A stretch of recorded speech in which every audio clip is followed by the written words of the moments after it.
I'd like to ask you a question. Show of hands. How many think it's a little warm in here? How many think it's a little chilly in here?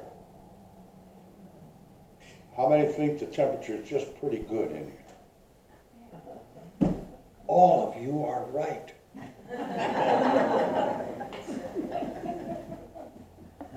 As much as I don't particularly care for the way Henry Ford lived his life and conducted his business, he had an amazing perception of human nature. And he said, it doesn't make any difference if you think you can or you think you can't, you're right. Thinking.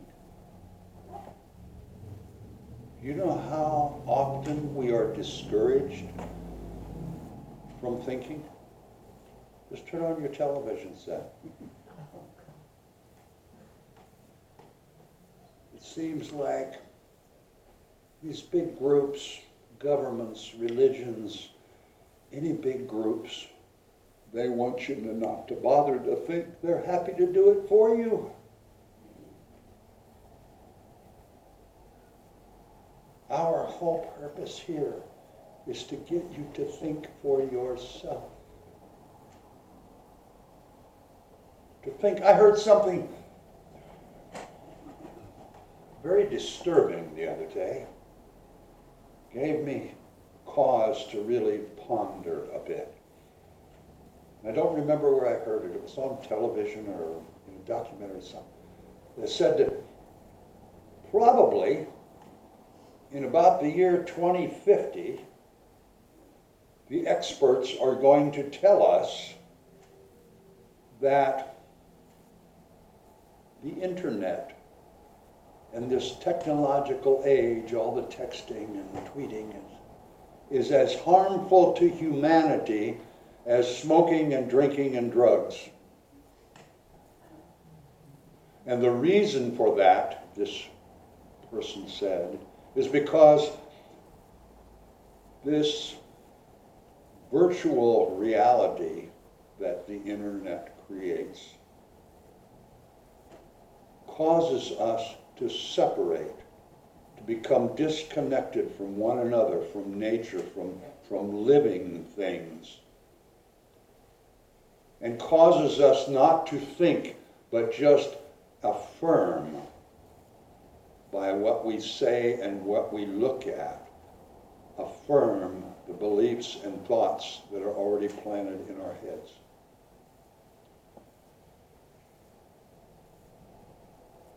And the concept, the ongoing from that, is quite lengthy and quite complex.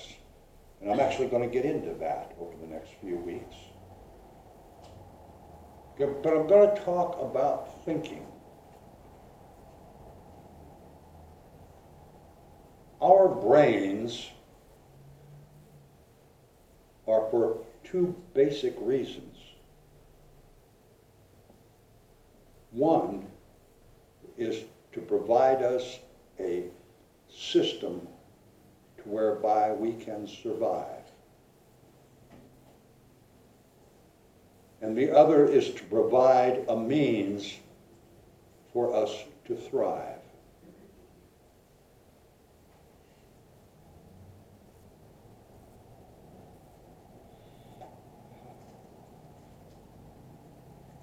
We can use our brains as a conduit for divine mind.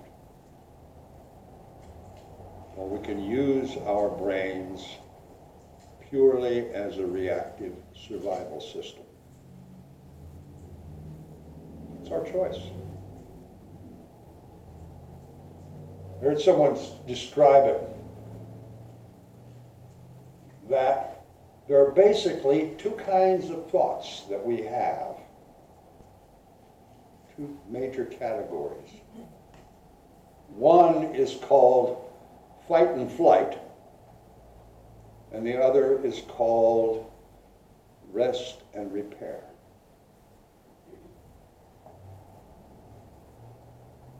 And the fight and flight That's when we hear something or see something or feel something that makes us angry, we want to fight it, or scares us and we want to run away from it. And when we do those things, all of the operating systems, all of our immune system, all shut down. And we get the energy from everything in our body to fight or to flight, to run or to fight. And that causes a lot of toxicity within our bodies. The type of thinking that allows us to rest and repair is when we allow this divine system to work inside of ourselves. We are designed with an intelligence within us that takes us from a fetus to breathing air, to life. When you cut your finger, bleeds a little bit, you wash it off, it just heals up. But inside of our bodies, there's a built-in repair system that works all the time. It automatically knows when something's wrong. And when we shut it down, we do so by feeling fight or run, or feeling stress.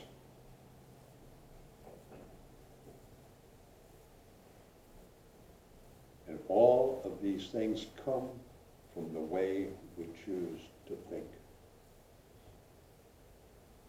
I talked about awareness this morning and about transformation. Consider for a few minutes. Where does most of your thinking happen? How would you define the way you think? Is it about anger, fear? Or is it in a period of rest and repair? Do you allow this energy, this divine thing we call spirit or God or the universe to flow through us and to keep all of our systems working? Or do we take on stress because we don't like something, we want to fight this, or we're afraid of that? Awareness. I hope all of us can transform our patterns of thinking. There's an old book called As a Man Thinketh. We give it away often to new members that come in. I got to looking at it. It was written like in 1918, 1925 or something.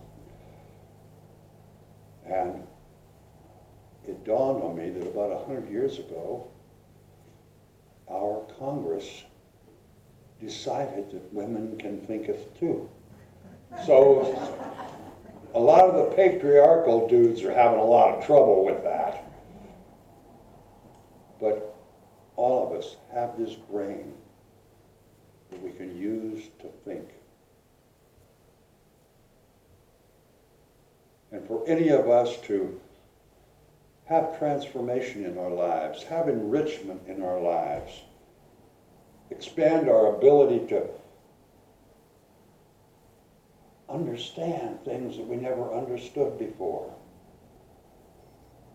to add some non-tangible or intangible value to our lives. It would do us well to consider, how are we thinking? The condition of your life is a mirror image of the condition of your thoughts. And if you're having a stress-filled life, there's stress and anxiety and depression, That's the kind of thoughts you have. Absolutely.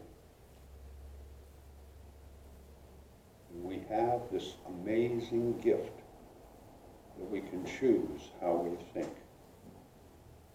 We can turn off the television set.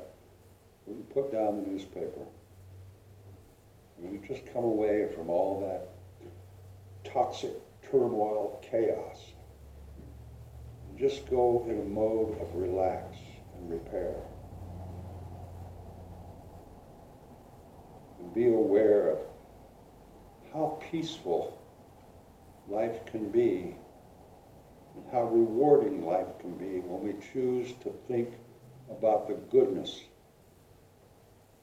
and the joy that's all around us that we just don't take the time to look at because we're too busy thinking about other things. And we want this and we want that, and sometimes we get very impatient about wanting all these things. And the condition of our lives is a mirror image of the condition of our thoughts. I'm going to take this way further next week. But this week, little assignment in this process of transformation that I really want to stay focused on for a while, maybe the whole year. Examine your thoughts. What do you think about? Are your thoughts based on fear and anger and chaos and despair? Or are they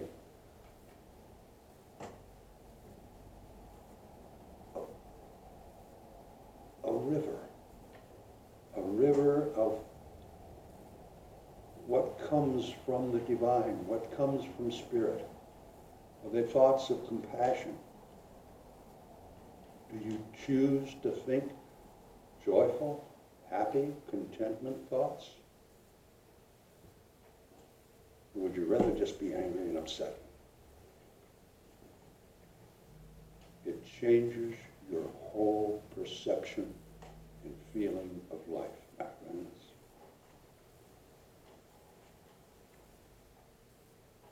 What you think? I think it's one of the most important questions each of us can ask ourselves. What am I thinking and why?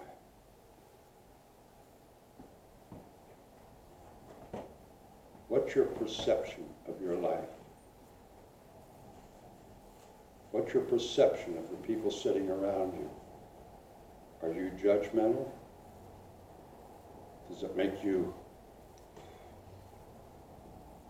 a little upset?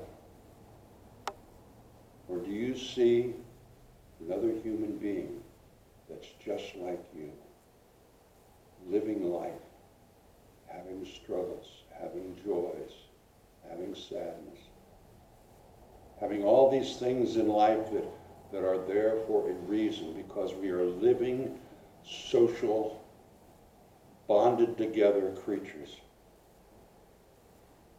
Or you can just go home and start Googling and affirm everything that you want to affirm.